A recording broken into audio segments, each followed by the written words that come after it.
సూర్యాపేట జిల్లాలో ముఖ్య ఉద్దేశం ఏంటంటే గంజాయి రహిత గ్రామాలుగా నిర్మాణం చేయాలనేది ఒక మన జిల్లా ఎస్పీ గారి సంకల్పంతో ఈరోజు కోలాడ పట్టణంలో కూడా 24వ వార్డులో ఈ కార్యక్రమం మన సిఏ గారు నిర్వహించడం జరిగింది.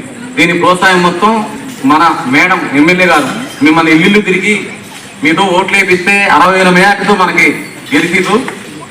ఆ కార్యక్రమాన్ని ఉద్దేశం పెట్టుకుని మన ఎమ్మెల్యే గారు ప్రతి కార్యక్రమాన్ని ఒక కన్నేసి ఇక్కడ మహిళలకు కానివ్వండి, యువతకు కానివ్వండి, ఎలాంటి వాళ్ళకి ఎలాంటి ఇబ్బంది జరగకుండా ఉండాలనే ఒక మంచి సంకల్పంతో మనకి ఇక్కడ ఈ కార్యక్రమాలు మొదలు పెడతాం జరిగింది. అది మన మేడం గారి ప్రోత్సాహంతో ఇలాంటి కార్యక్రమాలు మొదలైనవి. ఎప్పుడన్నా ఉన్నాయా ఇట్లాంటి వాటిలో పోలీసు వాళ్ళు రావటం, ఎస్ఐలు రావటం, సిఐలు రావటం, మేము ఉన్నామమ్మా మీకు ఎందుకు గంజాయి ఉందా, దొంగతనం చేస్తుర్రా, లేదా దోపిడీలు చేస్తుర్రా, తాగుబోతులు ఉందా అని ఎప్పుడు అడిగిన దాఖలాలు లేవు. ఎందుకంటే ఇంతకు ముందు ఉంది దొంగల ప్రభుత్వం, ఇప్పుడు వచ్చింది ప్రజాప్రభుత్వం. ఈ ప్రజాప్రభుత్వంలో అలాంటి ఇబ్బందులు లేవు. మన మేడం గారు మనల్ని కన్న బిడ్డల్లాగా చూసుకోవడానికి ఉన్నారు, ఉత్తమ్ పద్మావతి గారు.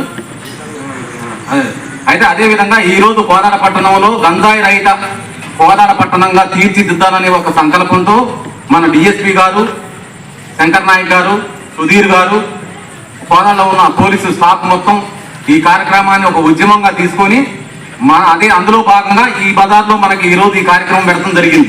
కాబట్టి మీరు ఎవరికి భయపడాల్సిన పని లేదు. ఏదైనా తప్పు లోపులు జరిగితే 100 నెంబర్కి ఫోన్ చేయండి. మాతో కూడా పని లేదు.